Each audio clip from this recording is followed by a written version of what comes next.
வழிகாட்டியாக இருப்பீர்கள். யார் லேபுக்கு வந்தாலும் உங்க பிள்ளைகள் கவலையே இல்லாம உங்ககிட்ட பாடங்களை கற்றுக்கொள்ளலாம் அப்படிங்கிறது தெரியும். உங்களுடைய கரகோஷத்திலிருந்து எனக்கு ஆமாம் அப்படிங்கிறது எனக்கு தெரியுது. ஆமாம் தானே? நன்றி, மிக்க நன்றி.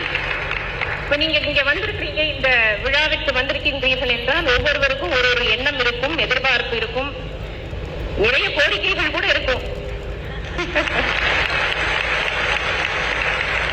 அப்படி கோரிக்கை இல்லைன்னா அது கோரிக்கை இல்லைன்னா நாங்க இங்க இருக்கவே மாட்டோம் அப்படின்னு கூட நீங்க நினைக்கலாம். பட் உங்களுடைய அனைத்து எதிர்பார்ப்புகளையும் பூர்த்தி செய்ய வேண்டும் என்பதுதான் மாண்புமிகு பள்ளிக்கல்வித்துறை அமைச்சர் அவர்களுடைய ஆவல்.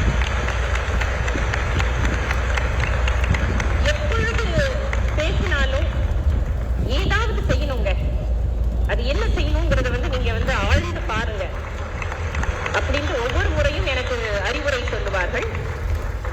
அந்த வகையில முதலாக கவுன்சிலிங், டீச்சர்ஸுக்கு கவுன்சிலிங் வைக்கிற மாதிரி லேப் அசிஸ்டன்ஸுக்கும் கவுன்சிலிங் நடந்தது. உங்களுக்கு எல்லாருக்குமே தெரியும்.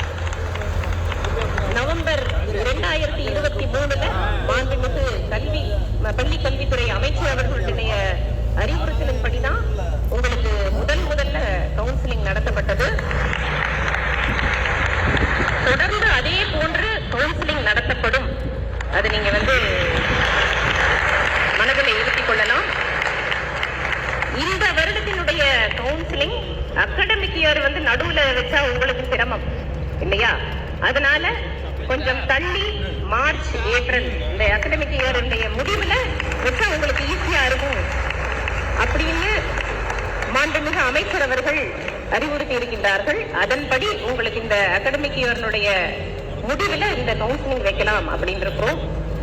அதே மாதிரி டீச்சர்ஸுக்கு 3 வருடங்கள் ஒரே இடத்துல இருந்தா அவங்களுக்கு டிரான்ஸ்பர் கட்டாயமா கொடுக்கணும் அப்படின்னு நம்ம ஒரு ரூல் இருக்கு.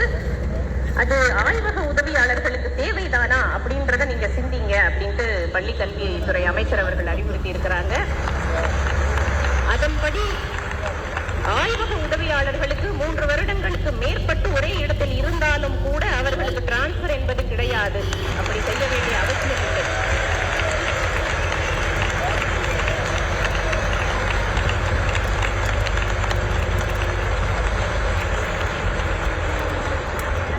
அப்படி செய்ய வேண்டாம் என்று பள்ளி கல்வித்துறை அமைச்சர் அவர்கள் எங்களுக்கு அறிவுறுத்தி இருக்கின்றார்கள். அதன்படியே நாங்கள் அதை செய்யலாம் என்று இருக்கின்றோம்.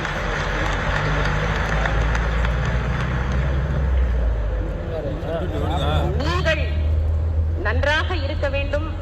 நீங்கள் நன்றாக இருந்தால் நம் மாணவர்கள் நன்றாக இருப்பார்கள். நம் மாணவர்கள் நன்றாக இருந்தால் நம் தமிழ்நாடே சிறந்து இருக்கும் என்பது மாண்புமிகு முதலமைச்சர் அவர்களுடைய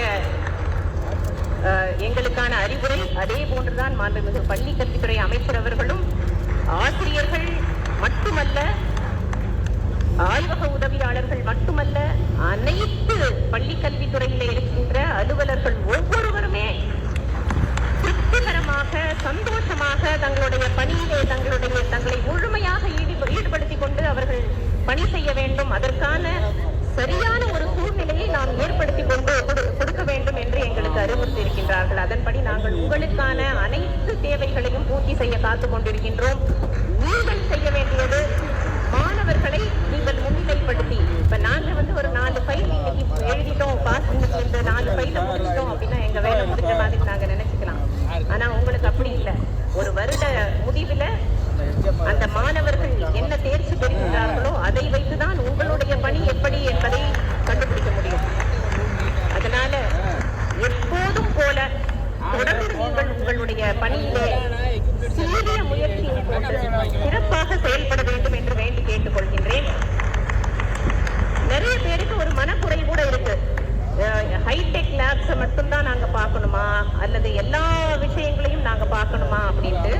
நீங்க பன்முக நாயகர்களாக இருக்கலாம், பன்முக நாயகர்களாக தொடர்ந்து இருக்க வேண்டும் என்று நாங்கள் எதிர்பார்க்கவில்லை. உங்களுடைய ஆய்வக பணியை சிறப்பாக செய்தார்